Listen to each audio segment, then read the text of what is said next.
From WBAZ Radio, it's Interview with the Artist. I'm Walker Vreeland. It's 1 p.m. on a Thursday, and Cheech Marin is in the building. Primarily known as one half of Cheech Chong, he's also an art collector with one of the largest private collections of Chicano art in the U.S.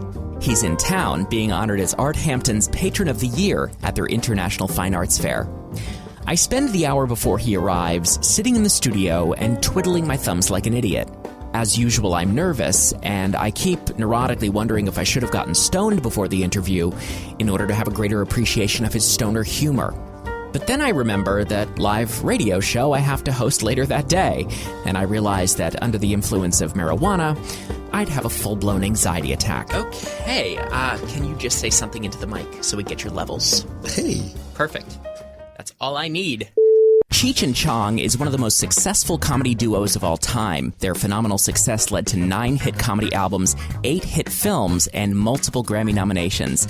The duo parted ways in the 1980s, but they reunited in 2008, and today we're very happy to welcome one half of the iconic stoner hippie comedy duo Cheech Chong, comedian, actor, writer, musician, and art collector, Cheech Marin. Cheech, welcome. Nice to be here. Thanks for having me. So how'd you get the name Cheech? Cheech is short for chicharron, and chicharrones are like are deep-fried pig skins.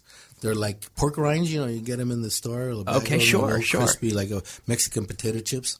And so when I was a little baby, my uncle looked in the crib and he said in Spanish, parece un chicharrón. It looks like one of those little chicharrones, man. Uh-huh. And so that was my name in the family. It got shortened to Cheech. Now, your real name is Richard. Dick for short, although not really. And of course, now to be cheeched means to be extremely high. Oh, baby. Is it really? Yes. I mean, how does it feel to have made it into the Urban Dictionary? As soon as you get into the dictionary, you're made.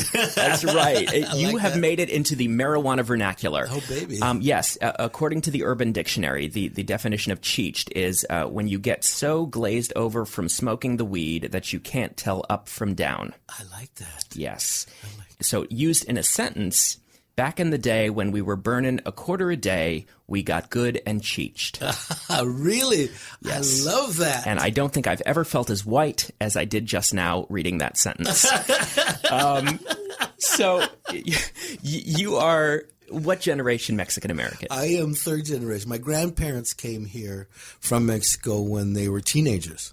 So they were the first generation. I always count it that way. Yeah. They were the first generation. My parents were born here, and then I'm born here, and all of my kids were born here. And you grew up where? Half in South Central L.A., in a totally black neighborhood. Mm-hmm. And then when I was 10, we moved to Granada Hills, which was the suburbs of San Fernando Valley, and it was all white. So one day everybody was black, and then the next day everybody was white. Got both worlds. Yeah, I was like going from Nigeria to Knott's Berry Farm, man.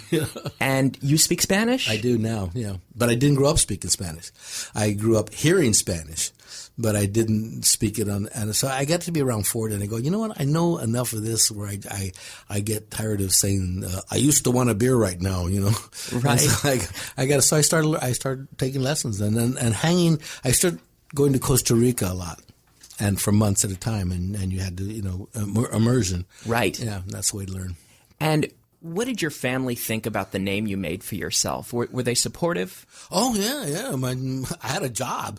Yeah. Are you kidding me? My dad. Yeah. My dad, and it was funny because my dad's a policeman, LAPD. He was on the LAPD for 30 years, and a lot of my uncles are policemen. Well, your dad being a policeman and you're this doper. It was the greatest thing that ever happened because it was his entree. He worked juvenile, and he was on his entree into the juvenile community. Hey, you ever heard of Cheech Chong? Oh, yeah. Well, hey, he's my son. Come here and talk to me. Wow.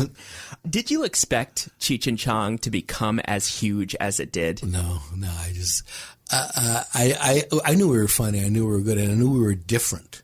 We were different than anything anybody was doing then, but you never know. You're just making it up as you go along, and it's in the hippie days, that like anything could happen. I didn't expect it to go as long and be the influence to be as widespread as it was. I mean, it's international. Well, who were your influences? Oh God, anybody that was on the Ed Sullivan Show. I love comics and I love comedians and I love written comedy, you know, and I was always a fan of that. And anybody that came on, you know, Myron Cohen I loved, or any of those guys that came on the Ed Sullivan Show, and I would be glued. Red Fox, I love Red Fox. So how did you and Tommy Chong get together and come up with these two stoner characters? Well, you know, I met Tommy in Vancouver. I was living in Canada for 3 years, and I made my way to Vancouver. And he had started this improv acting company in a topless bar that his family owned, and it was in the worst section of town. I mean, just absolutely the worst. Chinatown, Skid Row, boom, down there. And it was the first topless bar in Vancouver. And he had turned it into an improv comedy room, but with topless. I love it. It's the best thing that ever happened. Are you kidding? Exactly. Oh, man, I get to hang out with naked girls that smoke dope and do improv, and I get paid? Whoa. Okay, where do I sign up for this? It was just we did 4 hours of improv a night, naked. Wow. You know, so it was like... That adds a whole different dimension to it, really. It was a whole different deal, and for people that didn't want to see you do that. Right. You know, they didn't want to have long-haired guys talking to them. They came to see the women. Naked girls. Right. So, okay, we're going to get to the naked girls in a little while, but first you got to... And, you know, it was really interesting. It was when it was a topless bar and the girls were just topless dancers, they'd come out and there was a live band and they'd come out and shake them for, you know, 3 numbers. And the guys wouldn't even look at them. They was rah, rah, drinking, rah, rah, rah, rah, look up every once in a while. Oh, yeah, that one. Yeah, I got it. And so when we started the theater, the girls would come out fully dressed. And they would be in some kind of skit and talking to each other, and then slowly they would start to take off their clothes.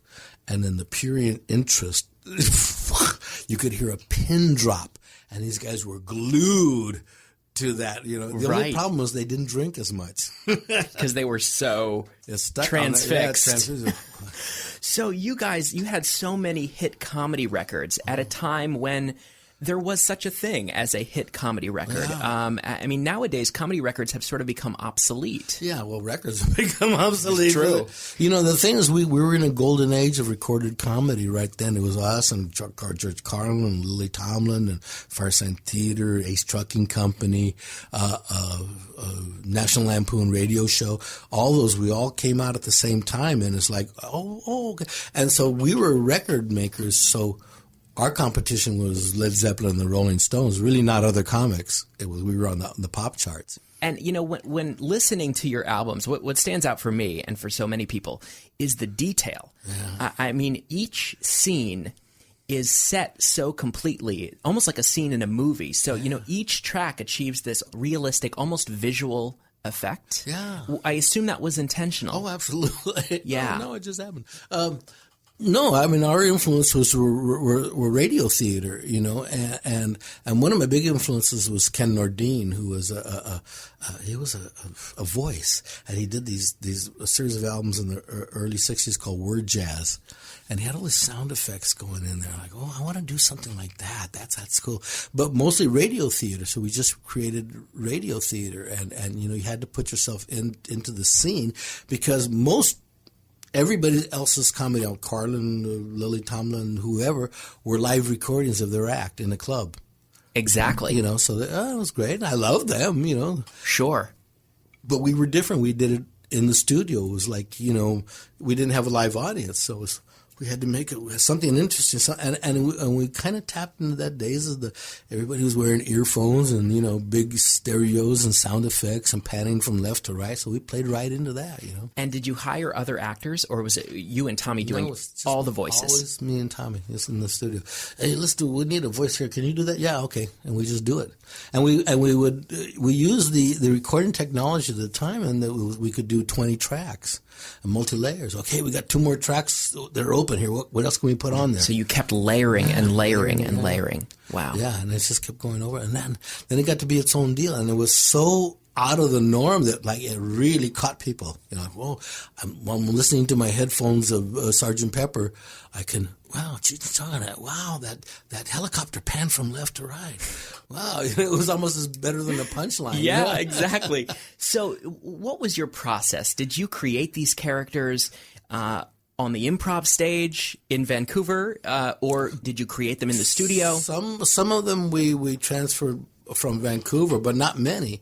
But then we'd go into the studio. It was all created live in the studio, improv in the studio. We'd come like, okay, well, let's do this. Here, I got an idea about this guy. He walks into a store and blah, blah, blah. Okay, let's do it. What does he want to do?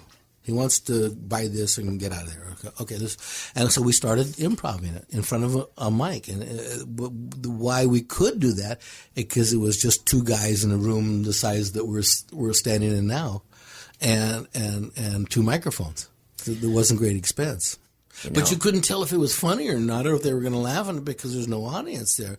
It's very much like making movies. You know, you go in front of a movie camera and the cameraman's laughing, but you don't know if, the nation is going to laugh until it gets out on the screen and everybody explodes. How did you make the decision of what to keep and what to cut? What was funny to us? What was funny to you? Yeah, we were the final arbiters. If it made us laugh, then it was funny. So the success of the albums eventually led to the films. Yeah. Was that a pretty easy transition for you to make? No.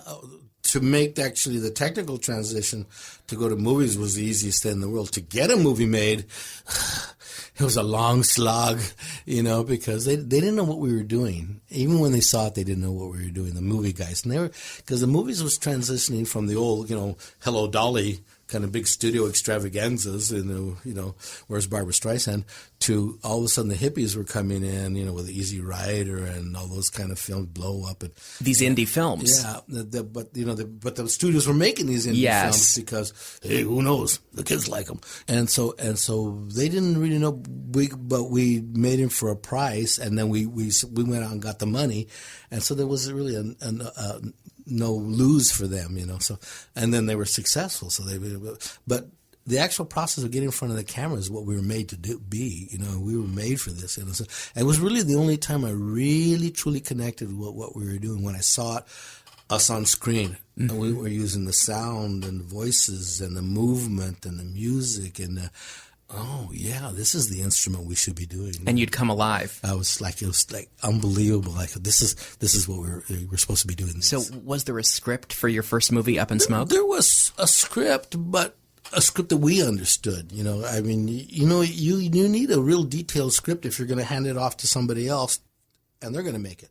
Right. It's like a blueprint for a house. But you knew what to do. We knew, hey, we're going to have the bedroom's going to be like this tall, and the windows are going to be this wide. And we knew because it was just me and Tommy. Okay, you do this, I'll do that. And we could turn on the cameras and capture it. So you had an intention, you had an outline, and you knew what to do with it. Exactly, we had an outline. It's like, we were like jazz musicians, It's okay, do Misty and B flat at this tempo. Okay, I can do that. So this is from one of our listeners, and he wants to know, who was Sister Mary Elephant? I did the voice on the recording. You did? Yeah, I did. And that because it involves with this nun screaming in her class, shut up! And we did it just to freak out our engineer, because we're in a room this size, and he was like right there, and he had the earphones on listening to shut, and we just like to see his hair stand out on just end. To blow out his eardrums. And it just became a thing, but the original Sister Mary Elephant was actually a nun. I went to Catholic schools, and there was a nun named Sister Pancratius, and she was large. We call her Sister Can Crush Us. Oh my God! So this, she's a character. For those not familiar, she's a character from your second album, Big Bamboo, which was the biggest selling comedy record of all time at one point, I think in 1972. And I think we've got a clip, so let's play a clip. This is my guest, Cheech Marin and Tommy Chong from Cheech and Chong's second album, Big Bamboo.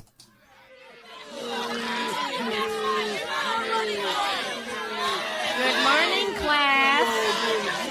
Good morning, class. Class.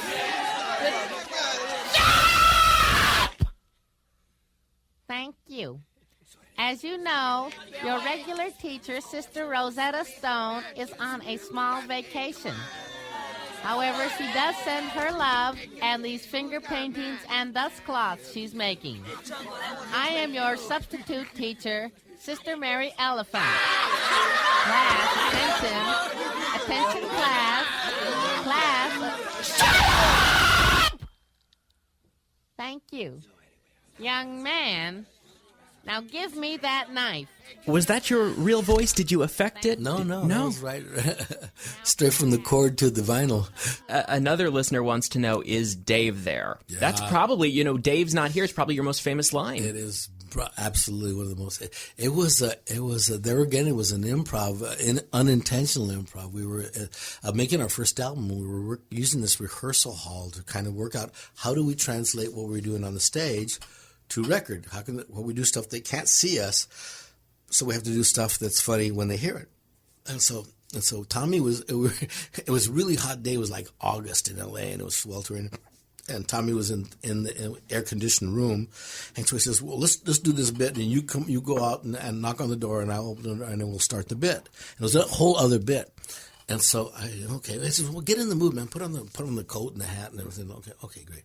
I put on this. We caught a long overcoat, and it was hot. And we go out there and knocked on the door, and he goes, "Who is it?" You're not supposed to say, "Who is it?"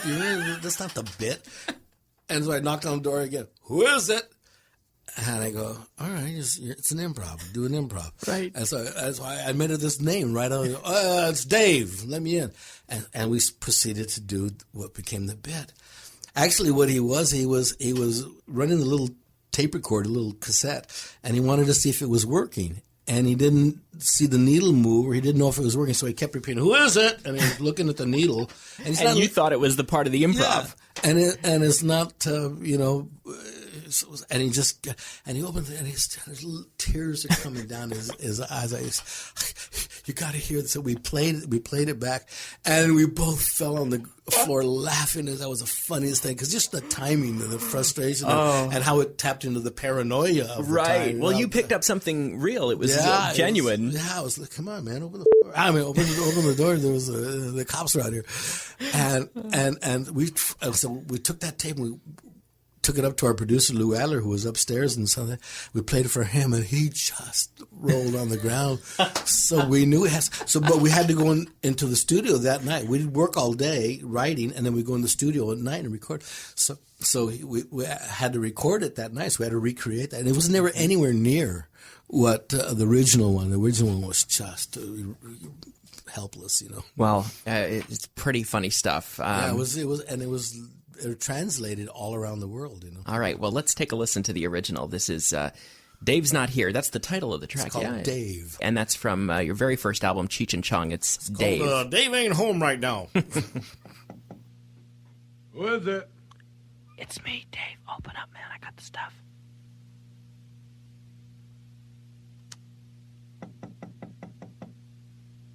Who is it?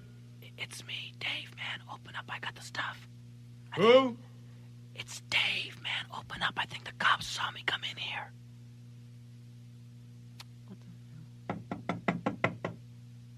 Who is it? It's Dave, man. Will you open up? I got the stuff with me. Who? Dave, man. Open up. Dave? Yeah, Dave. Come on, man. Open up. So in 1985, you and Tommy Chong went your separate ways. Yeah. What happened? I got sick of each other. I mean, really, that's what it was. You're in a team, and it's a tough thing to do. It's just because you have to compromise so much, and all of a sudden you've had a lot of success. I don't listen to that crap anymore. What did you feel you had to compromise? Well, Tommy he's older than I am. He's 8 years older, and he always assumed that he was the leader of the group. The group is two guys, and it was an older brother, younger brother syndrome. And so, the older brother knows more and has been around more, has more experience than the younger brother. All of a sudden, the younger brother gets old enough. I want to drive for a little while. I don't necessarily want to drive all the time, but, this thing I want to drive because I know where we're going. And that was a clash. And so...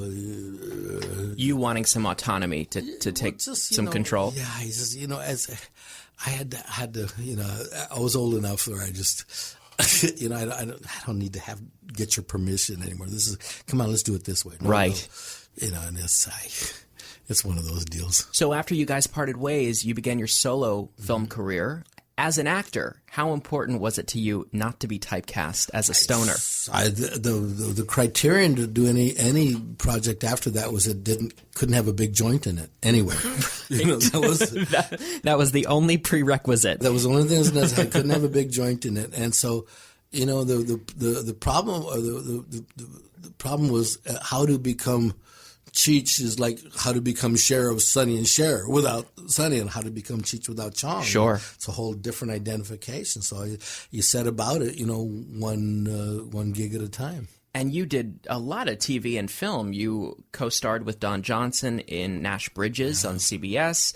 And more recently, you had a recurring role on Lost, which I really enjoyed. I loved Lost. Yeah, what a fantastic show. The best thing about it was sitting in the makeup trailer listening to everybody's storylines, because I didn't necessarily watch the show all that much.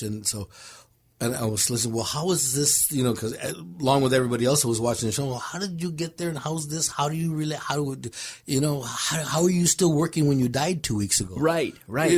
Some complex stuff. Yeah. And I said, well, Carlton Cuse, who was the executive producer and head writer of Lost, was also the head writer and producer of Last Bridges. Okay. So that's how I got on the show. But listening to everybody's convoluted storyline, like, wow. Now, did you ever watch the show? After that, yes. I started doing like, wow, okay. The great thing about a big ensemble show like that is that you get uppity and you die. That's right. All of a sudden, he got sucked into the vortex. We never saw him again. That's right. So you got to be well behaved in that makeup chair. You played Hurley's father, of course. Father, and then you appeared in more than 20 films: Spy Kids, Once Upon a Time in Mexico, The Perfect Game, Tin Cup. You voiced a whole bunch of Disney films. Speaking of Tin Cup, I read that you're an avid golfer, but that you disliked the sport until you co-starred in Tin Cup. I didn't dislike it. I just hadn't played it. I played it a couple times since I was a kid, with my teenage buddies. Hey, let's go out and play golf. Okay. But no, I didn't dislike it. I just didn't play it. And so when I got on the Tin Cup, wow, this is, hey. And it was something I could do with my son. My son was just turning 10 at the time. And so we learned golf together, and that was great. Well, I guess I need to star in Tin Cup in order to change my mind. I've never been, I took golf lessons as a kid, but it never clicked for me. And I always remember what George Carlin said about golf. It's like watching flies. So that's always stayed with me. And golf is the greatest game in the world. All right. I've played all the games. I'll take your word for it. Golf is the greatest game. It's a Zen game. It really is a Zen game, and you don't realize that until you're like 10 years into it. So you are also an art collector, which is why you're out here on the East End. You have the largest private collection of Chicano art in the world. You've had 2 national touring exhibitions featuring works from your collection. How'd you get into this? Well, I was self-educated in art from a very early age. From 11, I was really interested in art because I grew up Catholic and looking, there's art. Art has to have guys with robes on. That was my first impression. Right. But I started learning about art, and I'd go to the library and take out all the art books and just to look at the pictures. Picasso, that's weird. How come the eyes are over there and the nose is there? I educated myself in art through the art books. And I was always interested, and so I when I got to the point where actually I could buy art, when I had some money from Cheech Chong, I just wanted to discover these Chicano artists. And I go, wow, these guys are really good. Because I knew what great art was because I'd seen it all my life. And I go, how come the whole world doesn't know about this? So I started buying Chicano art, and I started amassing this collection. And one of my friends said, you got to show this stuff, And I go, well, how do you do that? So I went about the process of how to put together an art show. So now, 20 years later, I've done it. I've done big traveling national tour art shows, and what I'm here in the Hamptons doing at Art Hampton, which opens Friday, is turning the East Coast onto Chicano art, because they don't know what a Chicano is, much less what their art looks like. But Chicanos and Mexican Americans are the largest Latino group in the nation. I'm really fascinated by not only by how you became an art collector, but also the impact that it had on your life and your identity. Has becoming a collector of Chicano art influenced or changed the way you think about your own identity? Oh, yeah. It's, the art of being Chicano is the art of uncovering your sophistication, because, you've had it buried or layered in other images before, and it's the art of stripping that away. Chicano art is incredibly sophisticated. It's sophisticated and naive simultaneously. And these Chicano artists use very naive symbols in a very sophisticated manner, because they're all university and or art school trained. Mm-hmm. So they're exposed to world art. They know what they're talking about. What does it mean to you to be Chicano, and why is it important to you? Well, Chicano, originally the term was a derisive term by Mexicans to other Mexicans living in this country. The concept being that the Mexicans living in the Mexicanos living in this country were no longer truly Mexicanos because they had left their country. They were something less. They were smaller. They were chicos, Chicanos, I see. Little Mexican, little cheese-fried Mexicans, Cheese-fried Mexicans. Living over here in tin shacks along the border. So it was an insult. Yeah, you just the Chicanos, But after a while, the Chicanos took it on as a badge of pride. Yeah, I am a Chicano. I'm from here. I speak English. Proud. I'm proud of it, And so that's how it evolved. So as your collection began to take shape and as you began learning more and more about Chicano art, did you discover more about your family's heritage, your own family's story? Well, part of the process of being Chicano, because by and large, Chicanos don't speak Spanish. They're influenced by Spanish. Yes. They're like swimming in a mole sauce, but they don't, they hear it all the time. But and that was me. I couldn't speak Spanish. I could kind of, I knew what they were talking about, because they would try to speak Spanish in front of me when they don't want me to know what they're talking about, but I could get it, So, but at some point, I got to learn more Spanish, so I did. But the definition of Chicano art is Mexican traditional, which is a very long tradition of art, meets American pop.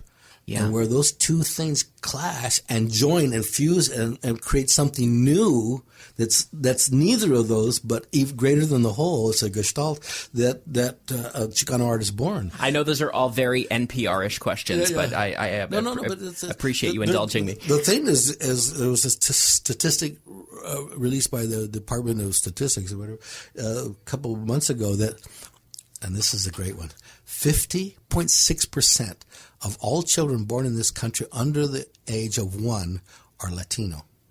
50.6%, the majority. And the thing that's different from this wave of immigration as opposed to any other one is that it is in every state simultaneously. There's more Mexicans here in the Hamptons than there are in Chihuahua. Mexicans are the number one Latino group in New York right now. They had Puerto Ricans and Dominicans, Costa Ricans, Ecuadorians, all those combined. Yes. Mexican is 85% of the immigration pie. Incredible. Through every state simultaneously. You can go to Toledo, Ohio, or Greensboro, North Carolina. And it would be just as true. Just as true. Yeah. You really opened the door for Latino comics and performers. George Lopez, Carlos Mencia, Paul Rodriguez, they probably wouldn't be where they are today had it not been for you. So how does that feel to be the one who opened the door and broke new ground? It feels old.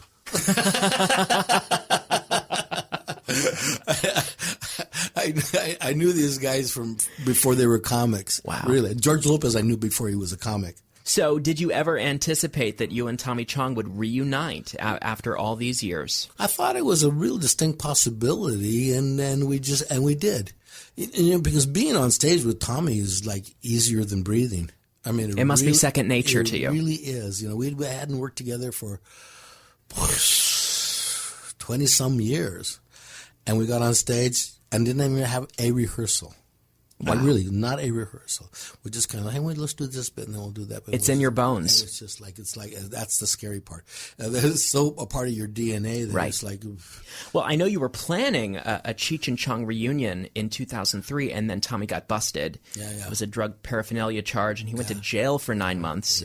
So your plans were sort of put on hold for a while because nothing throws a wrench in your schedule like prison. Yeah, exactly. I went and visited him in prison when he was doing this and that. And we were working on a script when he got busted. So, hey, let's work on the script some more. And, hey, this went really well. I'll come back in a couple of weeks. He says, no. Every time you come and see me, I have to look at my butt. Really? Every time, huh? Well, maybe I could come tomorrow. So when he was busted, you didn't think, well, this is never going to happen. You kept. He was going to get out sometime. Exactly. It was a bogus charge. Totally. And he was just, if he had the money to fight it and it wouldn't take forever years, he would absolutely have won. It was entrapment, pure and simple. But the Ashcroft, who was the Attorney General at the time, had this little campaign, and they needed a face for it. Tommy was the face. Yep. He was and they needed a public face. Exactly. A well-known face. And he was a guy. And he was the only guy in this whole dragnet. There was 56 people indicted. He was the only guy that got time. Only guy. He took the rap for and everybody. He was the smallest member of the group. Wow. Yeah, so it's like, So, now you guys have reunited almost 30 years after you began, and you're still touring to this day. And the great thing is you have so many different generations of fans. It's amazing, man. It's like we're like the Cuisinart. Everybody uses one. Right.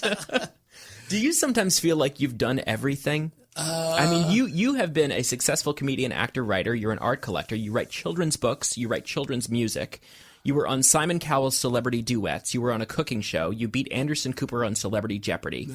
I mean, you must feel like I can die now. No, I wake up in the morning. What am I going to do today? What's my job today? Well, exactly. What else do you want to do in this lifetime? I call up my manager every morning and say, okay, what job do you have for me today? Come on, today. What job am I doing today? And I just love working. My hero, one of my heroes that I didn't know was my hero, was Ernest Borgnine, who just died at 95. Yes. 95. He has an unreleased movie that he made that's in the can that's going to come out. Right to the day he died, he was doing SpongeBob SquarePants. Incredible. Working right up until the end. That's what I want to do. I want to croak when I on set. What other goals do you have? It's just to be happy. I want to...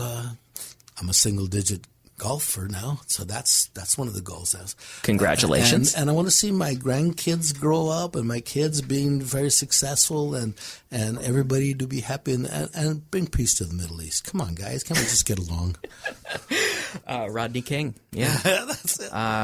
And you are also an advocate for the legalization of marijuana. Yeah. I know you at one point a few years ago you were working on the Get It Legal marijuana policy project. Still am. And real quick, because I think we should wrap up the interview where it began with the weed. Yeah. Tell us why you think marijuana should be legalized in this country and what you're doing at this point to make that happen. Marijuana is our generation's and many other generations' chosen form of intoxication, just like beer was for one generation, or whiskey, or whatever it is. It doesn't lead to it leads to heroin as much as milk leads to heroin, or any of those things. And there's just a prohibition that's come out of the 30s from Anslinger, who was in league with DuPont. They were creating synthetic fibers, which was in competition with hemp, which was the other, and they outlawed it for that reason. But marijuana, still being illegal, is the world's number one cash crop. As they say, no, you can't. You have to drink whiskey. You can't smoke marijuana. You have to drink beer. You can't smoke. You have to take these pills that are exorbitant. You can't smoke marijuana. It is ridiculous. Isn't it costing this country a great deal of money prosecuting all of these? You can legalize marijuana, and it would cut the power of the Mexican cartels in half that day. That day, where we are funding a group of narco-terrorists that are coming increasingly into this country, and it's costing zillions of dollars to prosecute them and persecute them to no avail, first of all. And you legalize it, you can grow a plant in your backyard that's going to last you a whole year. And if you smoke it every day, a bag and a half of it,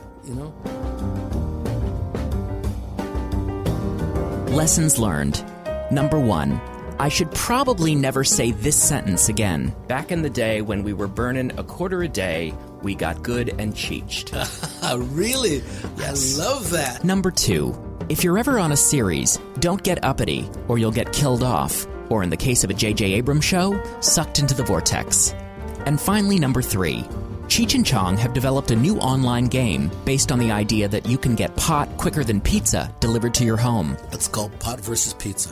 And isn't that an app? Is it going to be an app? It's an app. Yeah. The Big Fatty. You can download Cheech and Chong's Big Fatty app from Android or iTunes, or by going to cheechandchong.com.